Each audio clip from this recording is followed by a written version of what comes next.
The Butcher of Plainfield, Ed Gein led an isolated life with his stern mother on their family farm in the small town of Plainfield, Wisconsin. After his mother's death in 1945, Gein's already fragile mental state deteriorated further, leading him down a dark path of necrophilia, grave robbing, and ultimately murder. In 1957, when local authorities investigating a woman's disappearance searched his property, the quiet farmer's home turned out to be among the most horrific crime scenes in history. Gein had crafted household items and clothing from human skin and body parts, including skulls used as bowls and furniture made of human skin. Further investigation revealed that Gein had exhumed numerous corpses from local graveyards, collecting body parts and preserving them in a bizarre homage to his deceased mother. His obsession eventually culminated in the murder of 2 women whose mutilated bodies were discovered on his property. Gein was eventually diagnosed with paranoid schizophrenia and deemed legally insane. However, the nature of his crimes was so disturbing that they inspired horror films like Psycho and the Texas Chainsaw Massacre.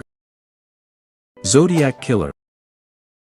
The mysterious assassin known as the Zodiac Killer seemed to kill not only for the pleasure of it but rather to garner media attention. For him, it was all part of a game of catch me if you can, a showdown between him and law enforcement that he seemed to relish. He would taunt the police and media with detailed letters, revealing information about the crimes that only the killer could have known. He added a touch of mockery by sending letters with secret code suggesting they see. His criminal acts began with the shooting of 2 teenagers in a park in December 1968. Over the following year, he claimed several more victims, targeting young couples in quiet locations and carefully planning to maximize police attention. Despite an intensive investigation and numerous suspects, the Zodiac Killer was never identified. His letters claimed to have killed up to 37 people, but only 5 confirmed murders could be directly linked to him by authorities. Milwaukee Cannibal.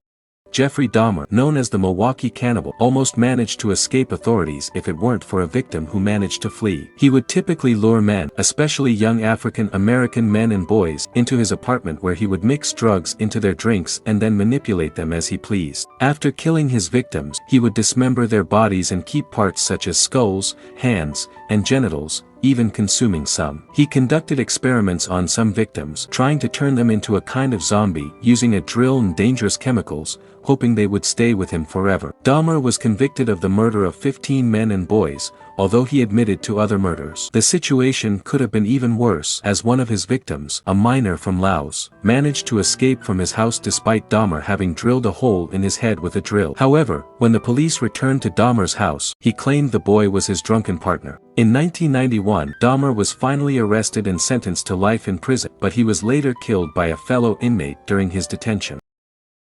Ted Bundy. A serial killer who, seemingly like many serial killers, appeared to be a charming and charismatic young man. Bundy almost always leveraged his charm to gain the trust of his next victim. He was adept at speaking and seemed friendly, which made people trust him. This was a trick to make it easier for him to find a victim. For nearly 4 years, he committed over 30 murders without arousing suspicion due to his pleasant demeanor. Between 1974 and 1978, Bundy traveled across various states, primarily killing young women and girls. He lured his victims by pretending to be an authority figure or feigning needing help, such as pretending to be injured and using crutches or bandages to manipulate victims into helping him.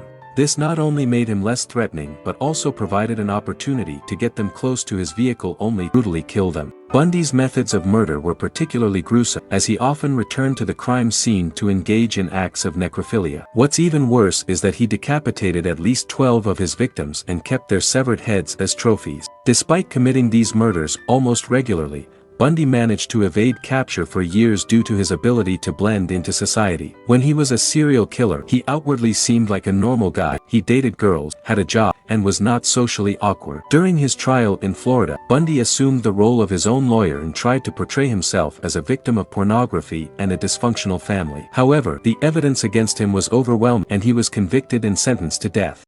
Charles Manson. Manson was essentially a cult leader who formed a commune known as the Manson family in the late 60s, attracting a devoted group of followers, mostly young women, with his ideologies and charismatic personality. He preached a darker philosophy involving inciting a race war he called Helter Skelter, with the plan to commit murders against celebrities and blame them on specific black gangs.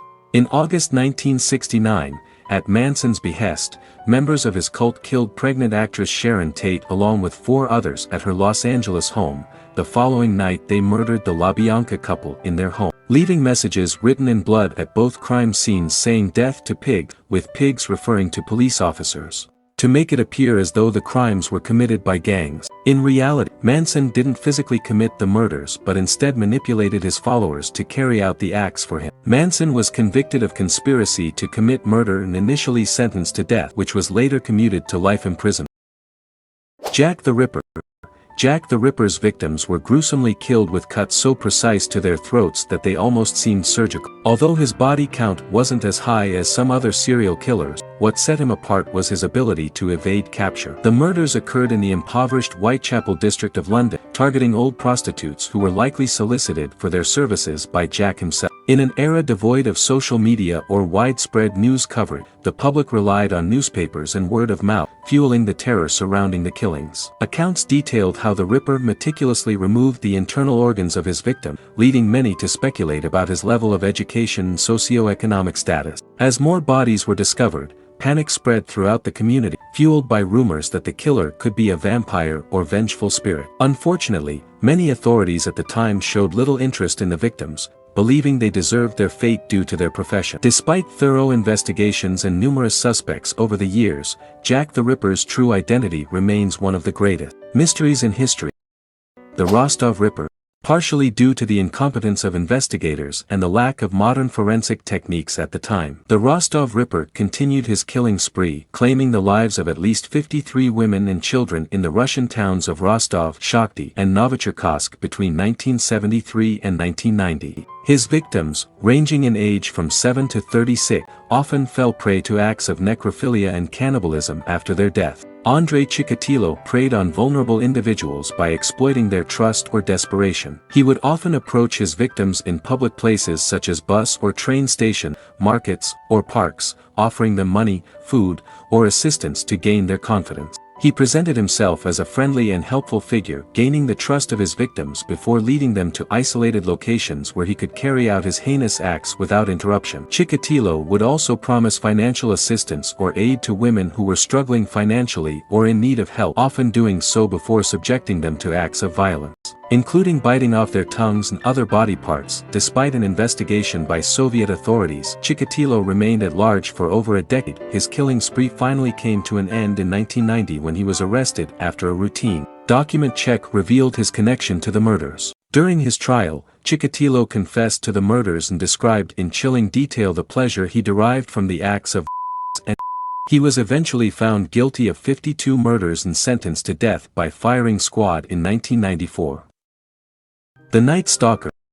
In June 1984, a series of murders occurred in the form of home invasions and killings across California. The methods of murder were particularly heinous, as the perpetrator would break into homes at night, brutalize the victims with beatings and assaults, and often perform satanic rituals before killing them. Law enforcement was likely dealing with a disturbed individual who sought out their prey every night. He was known for leaving satanic symbols at the crime scenes, earning him the moniker Night Stalker. His crimes were not just murders but also involved extreme violence, sadism, and an apparent lack of remorse or empathy for the victim. In some cases, the victims' bodies showed signs of prolonged torture. He inflicted considerable physical pain and psychological torment on his victims. It was clear that the killer derived pleasure from the torture inflicted. The hunt for the Night Stalker became one of the largest manhunts in California history, with over 200 detectives working on the case. In August 1985, the killer was identified and beaten by a group of residents in East Los Angeles before being arrested. With that, Richard Ramirez, the Night Stalker, was finally apprehended. During his trial,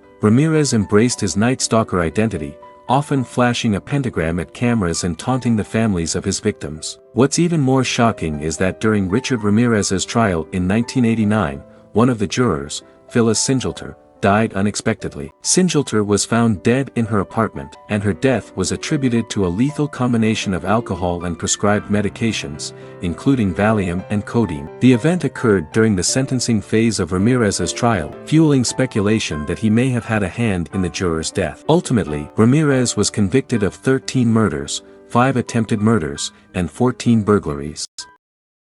The Killer Clown.